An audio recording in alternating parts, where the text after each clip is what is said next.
মাঝে মাঝে মনে হয় আমার হাত দুটা না হয় চারটা হতো, তাহলে মনে হয় আমি সময়ের মধ্যে কাজগুলো গুছিয়ে নিতে পারতাম। আসসালামু আলাইকুম, কেমন আছো সবাই? আশা করি সবাই ভালো আছো। আলহামদুলিল্লাহ, আমিও আল্লাহর রহমতে ভালো আছি। প্রথমে 1-2 তারিখে আমার সব কিছু থাকলেও না তেলটা কিন্তু আগে ভাগে শেষ হয়ে যায়, যার জন্য না আমার মাসের বাজারটা 2-3 তারিখের ভিতরে না করা লাগে। তো আমি গিয়েছিলাম ওই যে স্বপ্ন, তো যা যা লাগবে মাসের বাজার কেনাকাটা করে আনছি, তো না গুছানোর সময় পাচ্ছি না, তো ভাবলাম যে রান্নার ফাঁকে ফাঁকে না গুছিয়ে নিব। সকালে উঠে তো অনেক কাজ থাকে, আগে না ঘর বাড়ি গুছিয়ে নিতে হয়। আর আমার ওই যে শাশুড়ি, তারপরে বড় ভাসুর গিয়েছিল ওরা না আজকে আসবে সকালে উঠে শুনে, তো আগে তো আমার ঘর বাড়িগুলো গুছিয়ে নিতে হয়েছে। আর তাড়াহুড়া করে না আজকে রান্নাটাও করেছিলাম।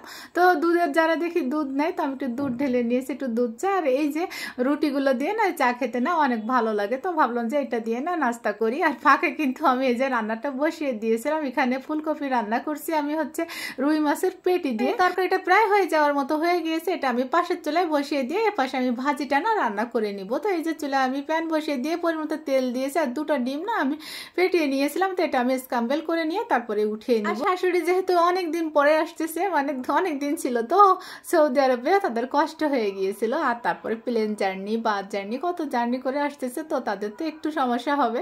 তো ভাবলাম যে তারা আসার আগেই না আমি রান্নাটা শেষ করে ফেলবো, এই জন্য ঝটপট করে রান্নাটা করে নিচ্ছিলাম।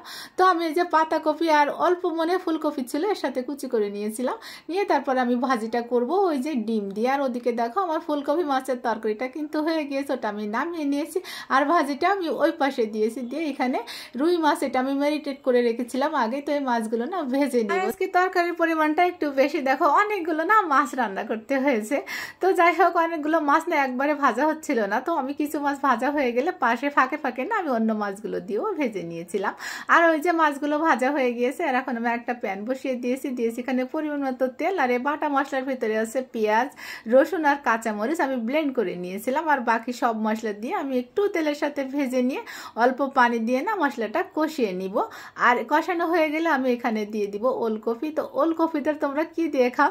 আমি কিন্তু যখনই ওলকপি রান্না করি হয় পালং শাক না হলে বেগুন দিয়ে, সাথে শুধু ওলকপি না রান্না করলে আমার কাছে একদমই খেতে ভালো লাগে না। তো দেখো আমি কিন্তু একটু সময় নিয়ে সুন্দর করে না কষিয়ে নিয়েছি। আর এখানে আমি পরিমাণ মতো পানি দিব, দিয়ে একটু নেড়ে চেড়ে মিশিয়ে তারপরে ঢাকনা দিয়ে ঢেকে এটা সিদ্ধ না হওয়া পর্যন্ত রান্না করে নিব।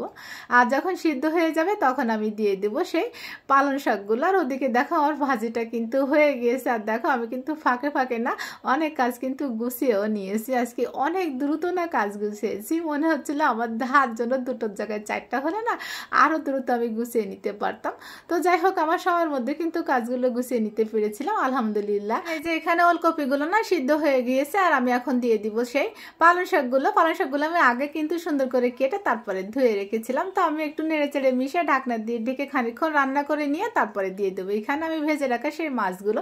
তো আমার কিন্তু রাত্রেও না আবার রান্না করতে হয়েছিল, তো আমি তো মাংস টাংস রান্না করতে পারিনি, দুপুরে রাত্রে রান্না করেছিলাম। আর ওরা রাত্রে খেয়েছিল, সকালে খেয়ে খুব ভোরে না ওরা চলে গিয়েছিল। আর এই যে এখন আমি ভেজে রাখা মাছগুলো না দিয়ে দিলাম এখানে। তো তোমরা কারা কারা এই যে ওলকপি পালং শাকের সাথে এরকম মাছ রান্না করে খাও, আপনারা কমেন্ট করে জানাবে। আমার কাছে কিন্তু এটা বেশ ভালোই লাগে। তো এই যে দেখো আমার রান্নাটা কিন্তু হয়ে গিয়েছে। তো আজ এই পর্যন্ত, সবাই ভালো থেকো, সকলের জন্য আমার দোয়া থাকবে।